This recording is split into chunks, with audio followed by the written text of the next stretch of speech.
But like one thing that I was told is that like, players are coming in there and you got one of the this is like right around practice time. And you've got the assistant GM laid out on the massage table getting worked on by the medical staff. Like, and I know, that's it. That says everything. That kind of stuff cannot happen. Clearing the crate. Clearing the crate.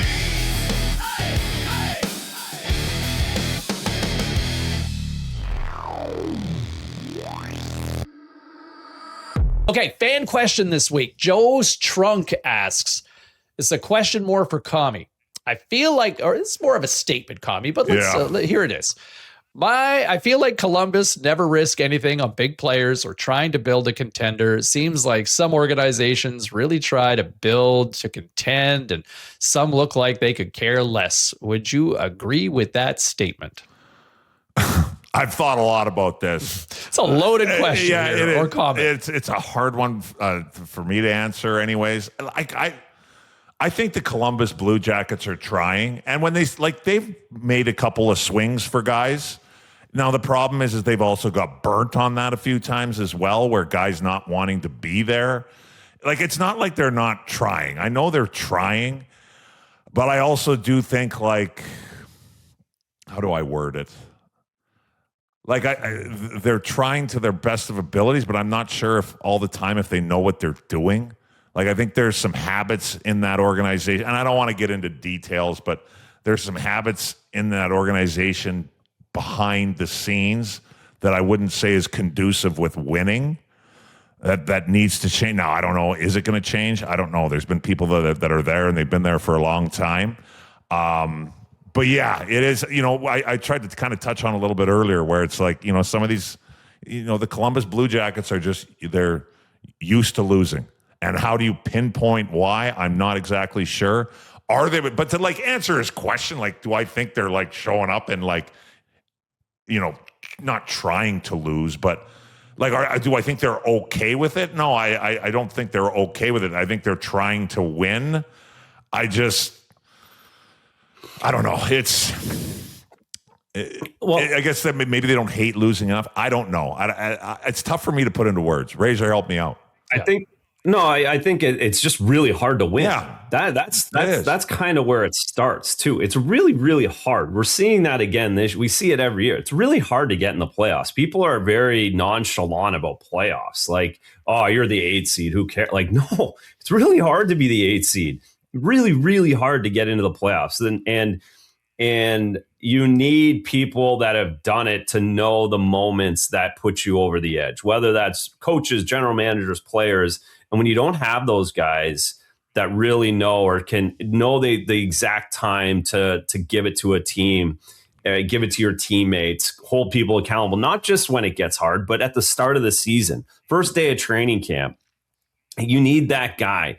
That you need 3 guys that are pushing everybody all the time. And I think everyone's sometimes takes it for granted of how good these teams are that make the playoffs year after year, the Tampa Bays, et cetera, of how hard they work behind the scenes to be there. They don't just show up October 8th and it works great. This is a full-time gig that you're always thinking about trying to make it. And when you're a team that doesn't have that, you're at a huge disadvantage. Well, and I think some draft luck too, I think at some point, right? Like, maybe you got to win a little bit of, you really got to bottom out at some point to really hit that home run too, guys. But I don't know if Columbus has really had an amazing draft history. No, that's true. You can go back to that. And look, hey, what happened a couple of years ago, I mean, to their best player, that's a catastrophe that you can't foresee, right? With the Johnny Gaudreau stuff, and obviously, no, I mean they tried, right? Yeah, they tried. That was incredibly, and they got a big free agent. I mean, they tried. I will say, I'll share one story that I heard, and this is going to sound really stupid, and I get for people who don't, or be like, kind of what he's talking about. But like last time I was in Columbus, what was that, last year or whatever? Whatever. I'm not going to tell you who I was talking to or the group of people, but like one thing that I was told is that like, players are coming in there and you got one of the this is like right around practice time. And you've got the assistant GM laid out on the massage table getting worked on by the medical staff. Like, and I know, like, and I that's it. That says everything. That kind of stuff cannot happen. Like, you can't. Yeah. The dressing room is for the players. That's where the players go to get ready. The assistant general manager, who's the stat guy,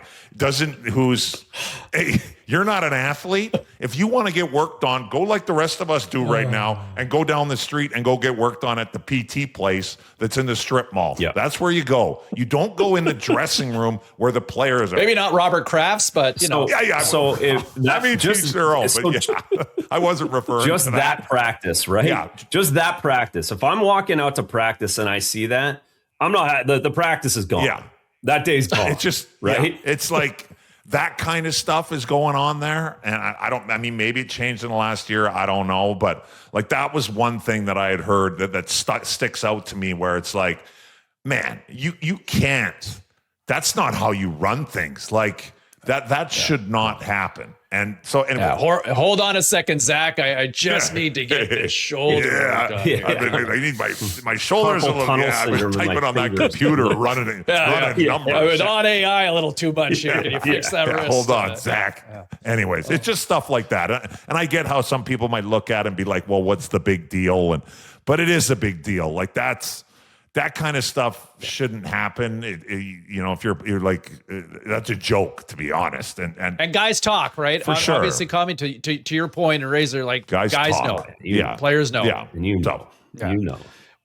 To that point, there was a report out of The Athletic this week talking about Maple Leaf Sports Entertainment CEO Keith Pelly, who was sitting in on your boy Brad Treliving's trade deadline days, sitting in the Leafs war room.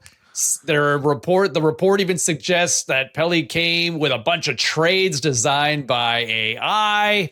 I guess, what do you believe with all this? And let me throw this to both of you. What is the most meddlesome story you've ever heard of by a boss or ownership? Oh, man.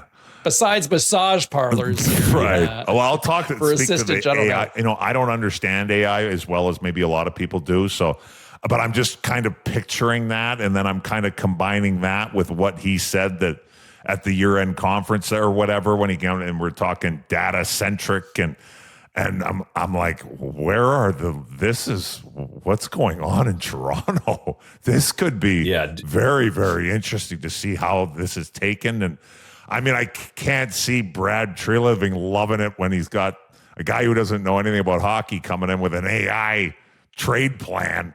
But yeah, as far as like meddlesome owners, God, I don't know. Do you have one, Razor?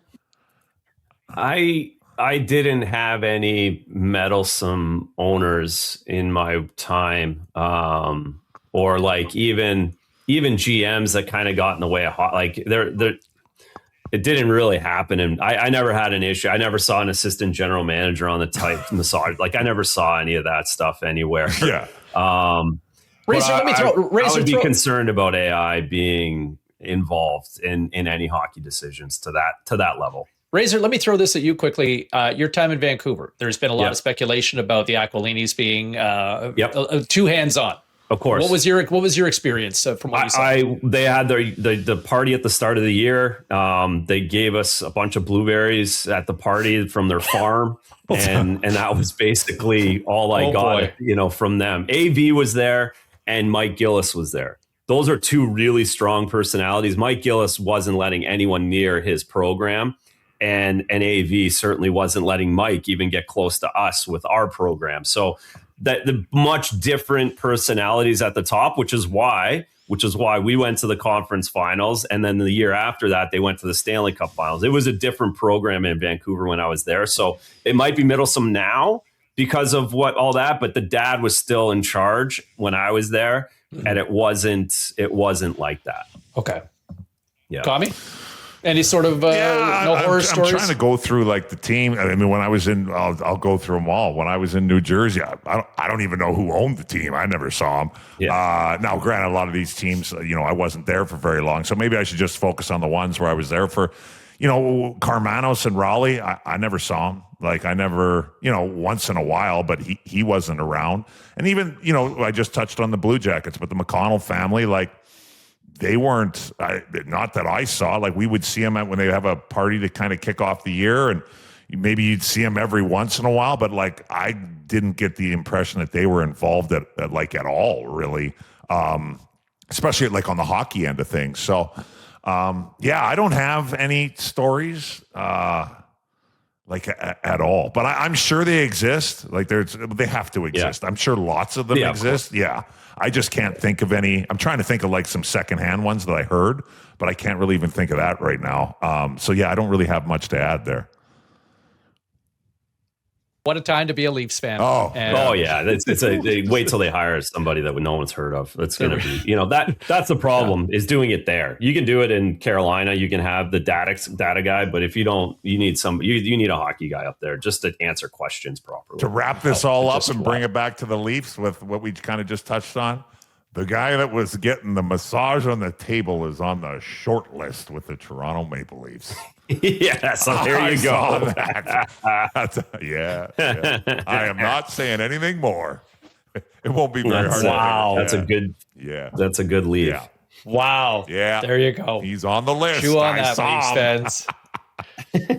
He just made the list. By the way, if you have a question for Commie Razor for the Clearing the Crease podcast show, don't forget to use the hashtag AskCTC. AskCTC, and we'll try to find time to get your question in on a future episode. Okay.